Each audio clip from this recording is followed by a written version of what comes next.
individuals with various crimes, including narcotics trafficking, firearms violations, and sex trafficking. With the efforts of approximately 200 law enforcement officers and support personnel, 7 of the 9 individuals in the indictment were taken into custody without incident. The other 2 individuals in the indictment were already in custody. I'm not going to get into details of the substance of the charges, as those details will be laid out in the indictment, which has now been unsealed.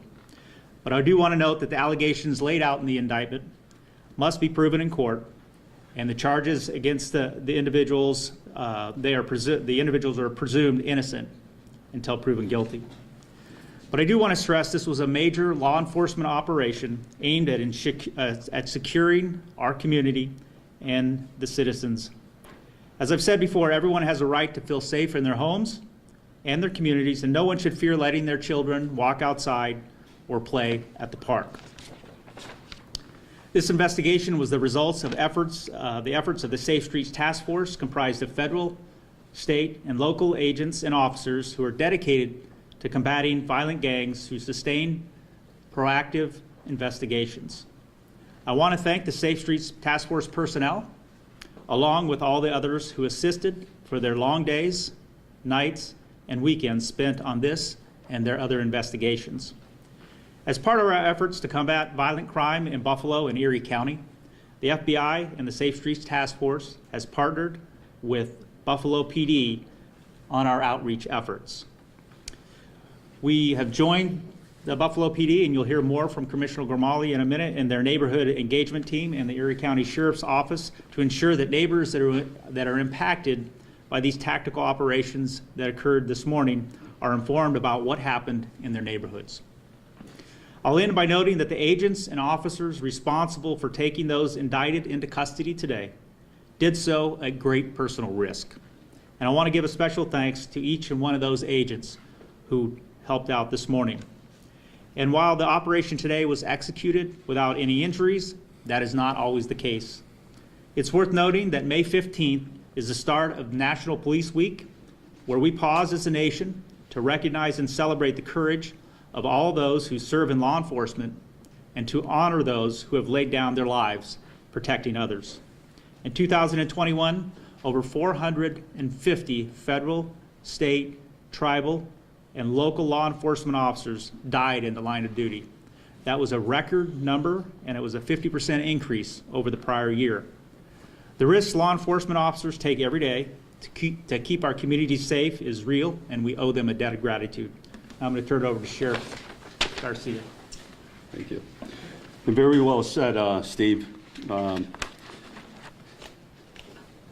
I want to welcome you as your sheriff to Erie County Sheriff's Office headquarters. This seems to be a weekly event to present the great work that the men and women of all the agencies are doing together in this no-name task force. And I say that because we've come together as agencies, not because we were forced to do so or told to do so, but because we see the need to do so in protecting the citizens of Buffalo and Erie County.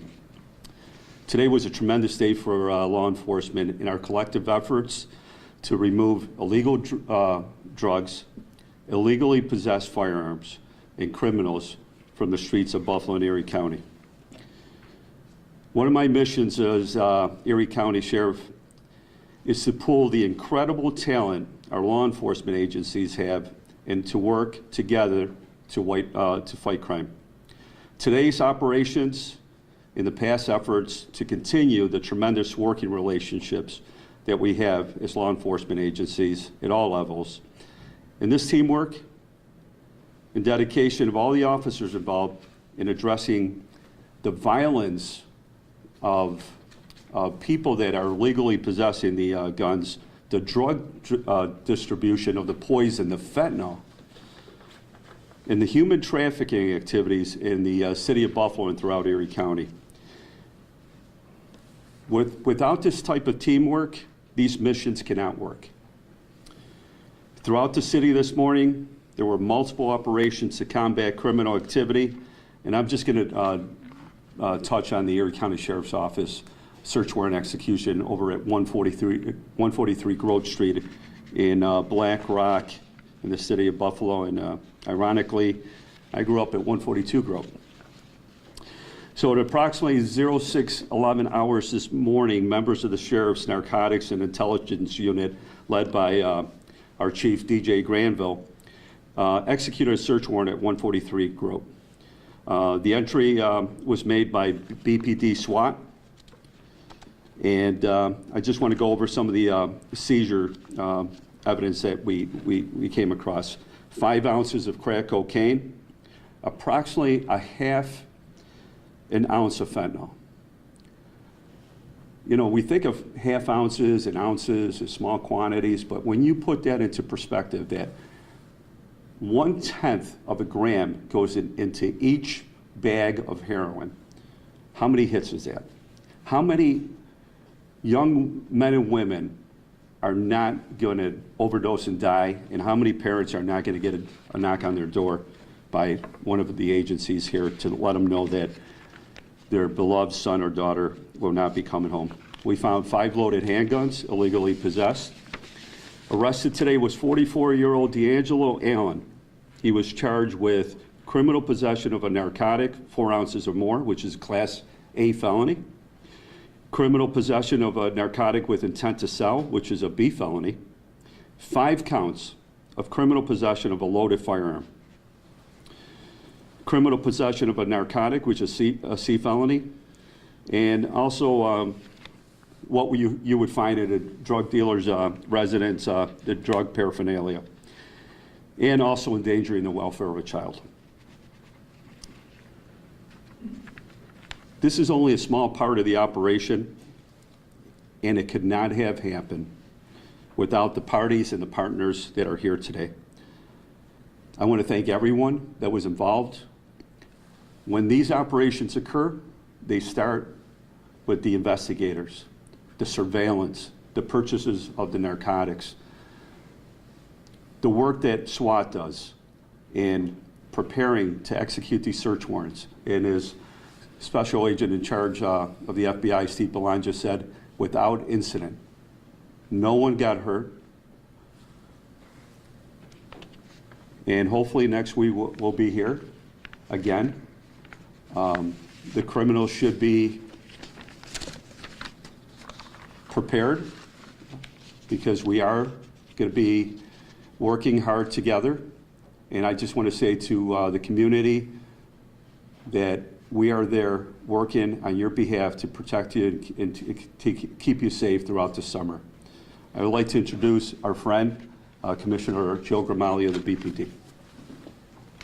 Thanks, Sheriff. Thank you, Special Agent in Charge, Steve Blanchard. You know, these are good days. They're bad days because we have to be out here and we have to do this. And they're good days because we're catching bad people that are driving the violence in our community. I've talked multiple times about the 2 pillars to reduce crime. One is the community service, community policing side, and the other is the enforcement side. What the community saw this morning was that enforcement side, and there's a lot of work that goes into that. There's a lot of hard patrol work, detective work, agent work, a lot of collaboration that brings us to the point where we're at today. And then we have to look at that community side of things, which we're going to be doing this afternoon. The residents, the neighbors, they see the heavily armed vehicles, our heavily armed members of the departments and the agents and that you see up here that are going out doing the work to try to make our community safe.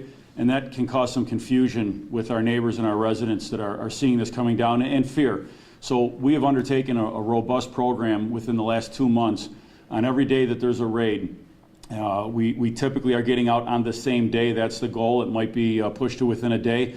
But every day of a raid, by that afternoon, we have our neighborhood engagement team personnel, our officers, that are going out door to door right in the vicinity of where that raid took place. We're talking to the neighbors, we're talking to any of the residents that might be out, and that's that procedural justice side of things, explaining the actions of police and what we're doing. We will be out there very shortly, within probably the next hour, if not already, going out and doing that very thing. In this program, we're handing out pamphlets, flyers, safety tips.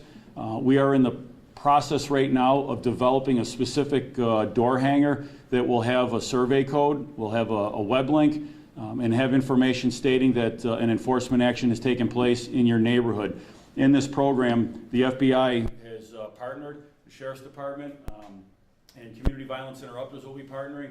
And when we have a joint operation like this, we'll be joined by the partner agencies that are going to come out and have that discussion along with us. So, we think that that's going to, get a lot of buy-in with the community. We think that it's going to build some trust in that community, and that's what makes our streets safer. That's what gets us the information that we need, and that's what builds those bonds. So, this, again, has been the culmination of a lot of people. We get to stand here and tell you the stories of what are happening. There's a whole lot of people that are out there in these agencies that are doing the work that got to where we are today. So we're very grateful and very proud of the work that they're doing, and I'm very appreciative of the partnership of everybody that we have here.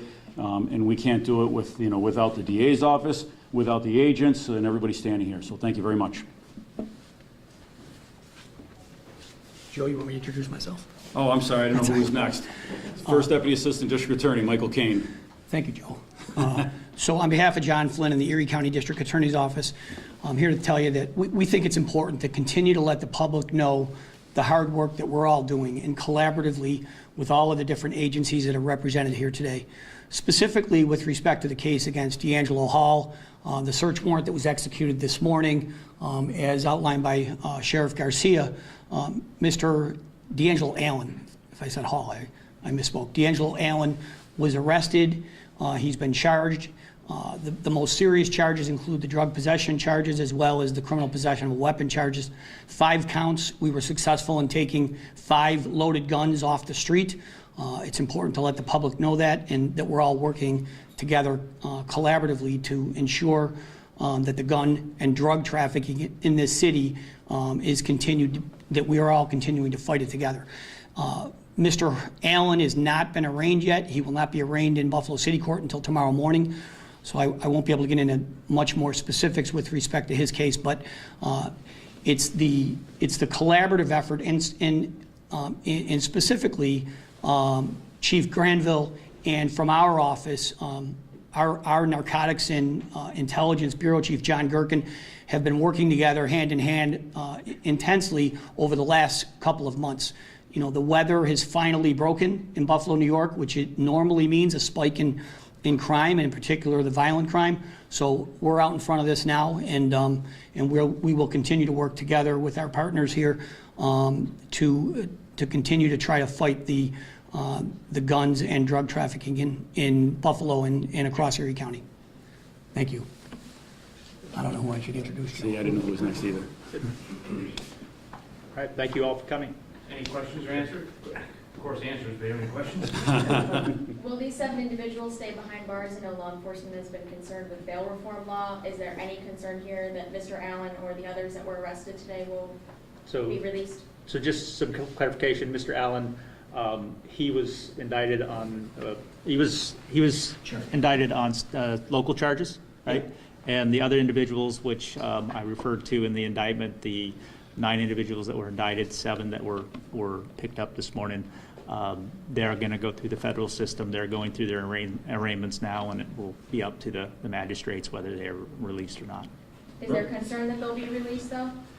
Is there a concern? There's always a possibility, and that's make the decision of the people up here. It's not our decision. It's ultimately up to the judges based on the risk factors that are laid out in the federal system to make those decisions.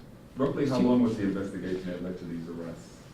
This case was a spin-off from our efforts last summer, and it was one of the, last year we talked about having a short-term, medium-term, and long-term strategy. So this was something that got started last year and came to a culmination this year. So about a year, maybe a little bit less.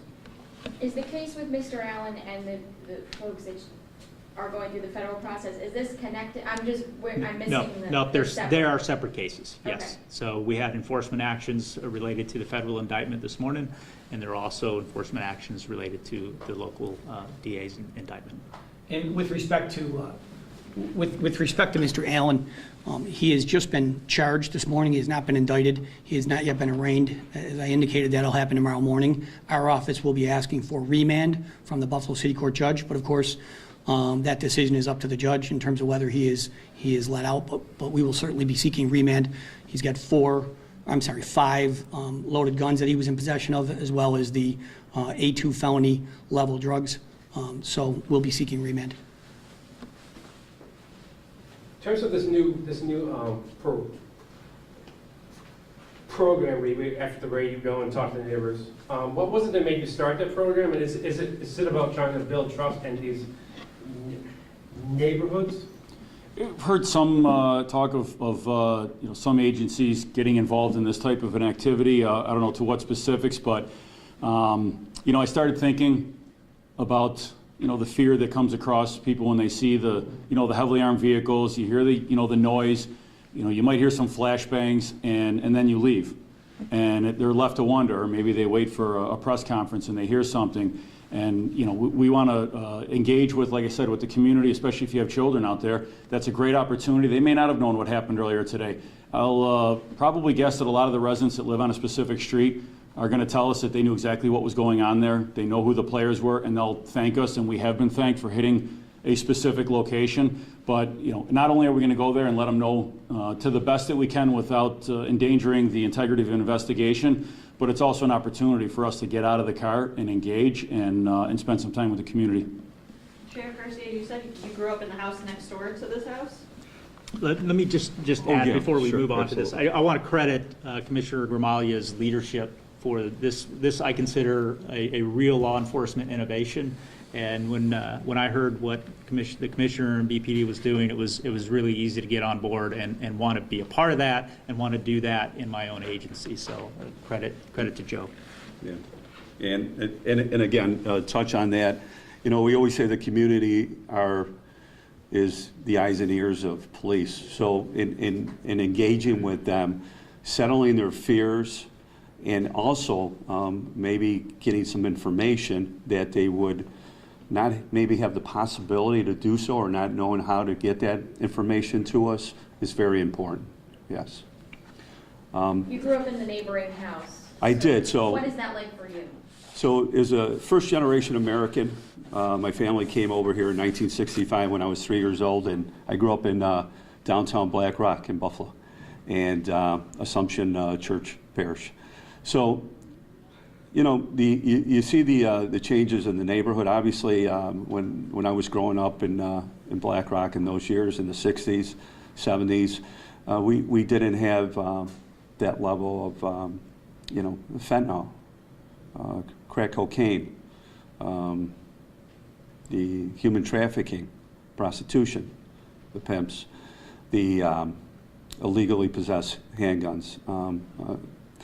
It breaks my heart to see that, but I just want to let the neighbors know that, in the neighborhood know that we're working together with our partners, with the Buffalo Police Department, with the FBI Safe Streets, and all our partners here to better the community. At the end of the day, that's what we want the community to know, is that they're not alone. We're working together. And we have tremendous people. We got great talent, as you see from this operation. Steve was saying that this operation started last year. It continued. No incidents whatsoever, thank goodness, with the execution of the search warrants. And the tremendous work, the surveillance, the hours that went into it to ensure that we have the right targets, that we came up with this evidence. And then the prosecution side, I can't say enough about the Honorable John Flynn and his office, Mike Cain that's here today, John Gherkin, a great working relationship with the DA's office. We need somebody to prosecute at the end of the day. And we're very fortunate to have them. Do you know if Project Viper will return this summer? I'm sorry, sir? Do you know if Project Viper will return this summer? Project Viper sounds very aggressive. Project Viper was a short-term initiative that we did last summer. We have certainly evolved what we're doing and how we're doing it, and the collaboration to focus on the violence again this year. So, it's not going to be the Viper initiative, but we certainly, we've continued our collaboration. A lot of the best practices that we learned out of that effort last year have become ingrained in sort of the normal course of business for us. So I think we've gotten, collectively as investigators in law enforcement, we've gotten better at targeting the individuals. We're careful to make sure that they're on the priority list and high enough up the priority list, that if we focus our limited investigative resources at them, that's going to make a big impact. So hopefully that answers the question. Sorry to circle back, but Commissioner, is it the NET team that's out in these neighborhoods? And it's not necessarily that you're looking for information from neighbors, but if you got it, obviously that would be nice. But just to make sure that they feel comfortable in the actions that you guys are doing. Yeah, no, we're not going out there specifically trying to get information out of neighbors. Of course, we'll certainly take, if anything, if it comes to us.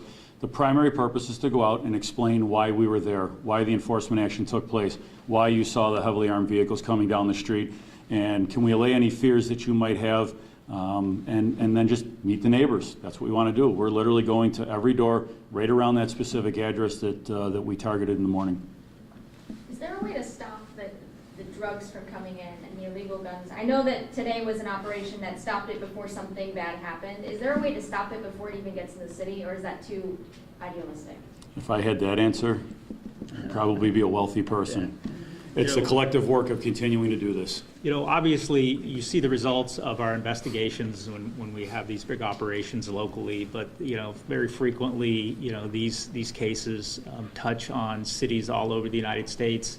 Often the drugs are moving up, through Mexico and, Arizona, California, and onward into Buffalo. So those pieces of the investigation we're always looking at. We're always, working with our other federal partners and our other offices to sort of run those pieces to ground. And oftentimes a case, that ends up here, may have repercussions down the road, all the way to Mexico. All right, if there's nothing else, thank you, everyone. Thank you. Thanks. Thank you.